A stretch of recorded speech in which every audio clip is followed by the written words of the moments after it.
Hey, what's up guys? It's Texuma talking to you here. And today, let's talk about the iPhone 14. Yes, yet again, let's talk about the iPhone 14. But before that, I want to give you a notice that I will release a video every single day until the end of the year. I promise. Yeah, I know we are only 2 weeks away from the end of the year, but at least it's 2 weeks worth of videos, 14 videos to be precise, until the end of the year. And if you are excited and you want to see more of my videos, don't forget to drop a like down below and subscribe to my channel. So I will try to make as much as I can and as better as I can. So to start with that, let's talk about the iPhone 14, shall we?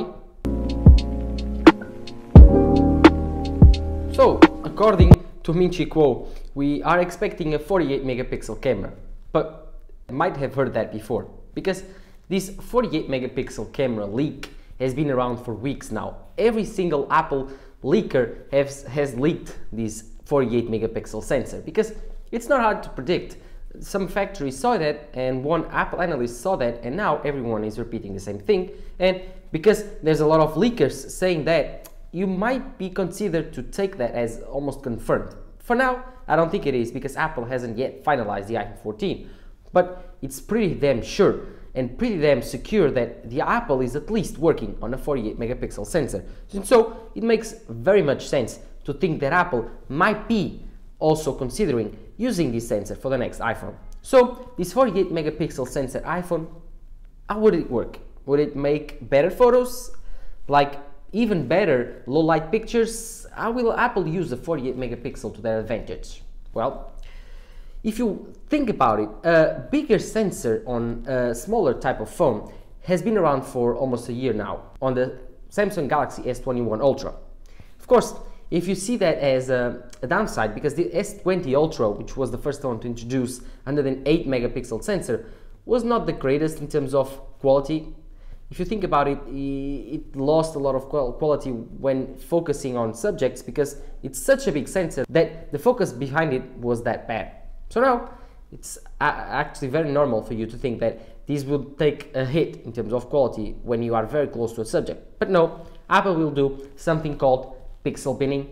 Pixel binning is actually very complicated for me to explain you in fully, but in short, pixel binning works more like you take a pixel and then you simply, out of those like small pixels that you will have, 48 megapixels will be smaller than the actual 12 that we have right now, but you take one of those single megapixels and you join them together. So for example, you have one here, one here, one here, and you're here, and you have 48 of those. If you join them together in pairs of 4, so you have each 4 megapixels joined together as one and work as one, then you will have a 12 megapixel shot. This shot will have huge megapixels because those tiny megapixels that make the 48 megapixel camera together with a group of 4 form a great group of 12 megapixel camera, making it an even better megapixel camera than the old 12 megapixel.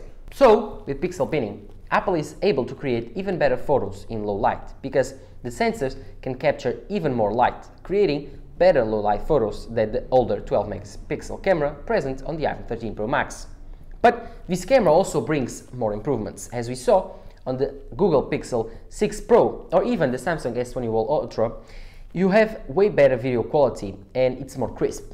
Also, you are able to create now 8K video, which has been rumored for the iPhone 14 also. So I do believe that Apple will put and introduce 8K video, 30 frames per second, with the new Apple A16 chip they will introduce, saying this is our fastest chip ever and it's the first phone and mobile phone ever to introduce 8K video at 30 frames per second. Of course, if they do it at 60, that would be insane. But right now, I don't think Apple will do 8K at 60 frames per second. For me, that's so crazy because you have these smaller sensors that can record 8K video, and you go into main cameras and main shooters and video cameras that have huge sensors and that can only use, like for example, 4K video at 30 frames. That's just ridiculous, and they cost $800, so that doesn't make any sense for me. I do think that Apple would make a great camera if they did. I do think that the problem with those cameras are the processors inside them. They are very slow and they are not able to capture higher codecs of video, 4K 60 or even higher like 5K or 6K. So I do think that Apple would create an amazing camera. But going back to the iPhone 14, with this 48 megapixel sensor and this pixel binning technology, Apple will introduce the new era on the iPhone. But there's a lot of questions about the telephoto lens and the other cameras, mainly the ultra-wide. So Quo talks about that. According to Quo, you won't see a Periscope lens which enables that stupidly big zoom, the I don't know, super zoom or that 100x super zoom from Samsung, which is just a 10x optical zoom capability. So according to Minchi Quo, we will see that in 2023. A Periscope lens has been rumored for 2023, the iPhone 15. I mean, a Periscope lens is cool for you to be a scumbag and try to see other people and try to zoom on other people, or even far away objects. But I don't use my telephoto quite often. I don't zoom on things quite often. So, I mean, it's cool and all. It's cool to have the capability, but it's not a deal breaker or even an improvement that it will make me upgrade. Of course, I will upgrade every single year, but then I'm not a normal customer, so I don't think that that's even more than a pro feature for everyone. So rumored for 2023 is a Periscope lens, and the iPhone 14 with this is rumored to only have a better main camera, not the ultra-wide, not the telephoto. Although I do believe that Apple will give some quite perks to the iPhone 14's camera, like cinematic mode 4K 60 or even ProRes 4K 60. I think that will happen this year. I mean, it's the only logical step for Apple to take, so that's what Apple will do for the iPhone 14 cameras. Of course, if you want to know about the design, about the new chip and all of that, the new displays, the new notch, watch my older videos on the iPhone 14. I mean, to summarize it for you, we will have a punch hole notch, we will have the same squared off design, but probably no camera bump according to Jon Prosser. So that's it for the iPhone 14. It's a big upgrade, but at the same time, it's almost like an S year in terms of insides and capabilities. So it's quite a fine refinement, but not that huge on the bigger scheme of things. So this is the iPhone 14 news. I mean, that's the only news we got. It's very dry. Everyone is just regurgitating news. Like, I agree with Jon Prosser, Minchi Quo, this is not new news, and Mac Rumors just treats these as news. So, I mean, I gotta tell you, I gotta make videos, but this part of the telescope lens and Periscope lens, it's cool, the being able to know that it's going to be available in 2023, but the 48 megapixel camera and that sensor has been leaked by everyone, so it doesn't make any sense, and these sites keep publishing this as new, and it doesn't make any sense, and quite upsets me, because everyone just kind of gets tired of these things, and so do I. So I think that please, Mac Rumors, please 95Mac, stop treating this like this is news. Minchi Quo, you can release your reports, this is your work, but we don't need to treat this as news and be all excited all over again every single week when a new leaker releases the same information. Another thing that is being leaked a lot is the punch hole camera. Every single leaker has a new report talking about the punch hole camera. Minchi Quo also talked about that too. He confirmed. So most of the leaks that Jon Prosser released on that story before the iPhone 13 event were being confirmed now.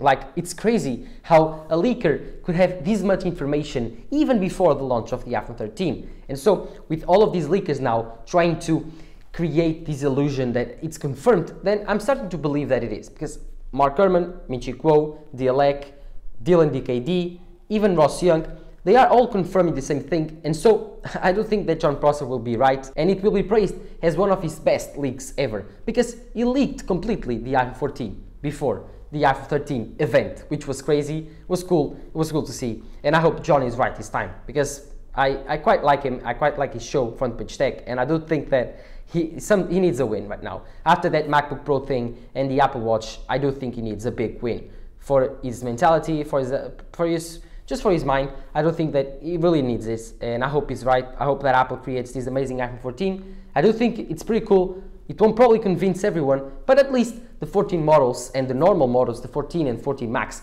will get more attention than the iPhone 13 did. The iPhone 13 was more of an S year for the normal models. The Pro models got a lot of improvements, but I do think that the iPhone 14 Pro and Pro Max will only have the punch hole camera, because there's some rumors talking about the fact that Apple will introduce 120 Hz on the lower end models. So if that happens, Apple needs to do serious work to make the Pro models worth it. So let's see what Apple does. It's quite interesting to see this balance between the normal models and the Pro models, the evolution that happens on one side, and Apple brings it down to the cheaper side, which is the iPhone 14 and 14 Max.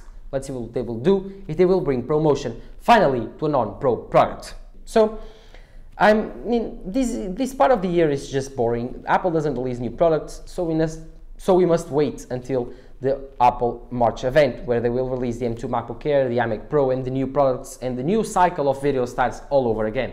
But until then, you will have to take me and all of these speculation videos and all of these leaks. They are not probably leaks, and of course I will try to do more comparisons, try to show you new products, try to buy new products to review, but it's not easy. So let's see what this takes us. So as you know, I will try to make a video every single day. This is my first of those follow-up videos, so let's see what will happen. It will take me a lot of work, a lot of time. I'm on vacation now, so this is my older type of setup, but I'm home. Let's see how it does. This is Christmas vacation, so Merry Christmas to you and Happy New Year if you have been seeing this video in 2022. If you have your iPhone 14 by now and watching this video, tell me on the comments down below, is it cool? It isn't. I will have one to review hopefully in September, but now only in December I can tell you that I'm very, very happy with the iPhone 13 Pro Max, and it's the best phone I've ever had in ages. So don't forget to leave a like down below, don't forget to subscribe to my channel, and to leave a comment saying which is your favorite iPhone leak for the iPhone 14, which feature are you most excited for, and do you like the punch hole camera or do you prefer the normal notch that we will see on the normal 14 models, while the punch hole camera will be only available on the Pro models? Leave that opinion on the comments down below. This is Textumer talking to you here. Bye.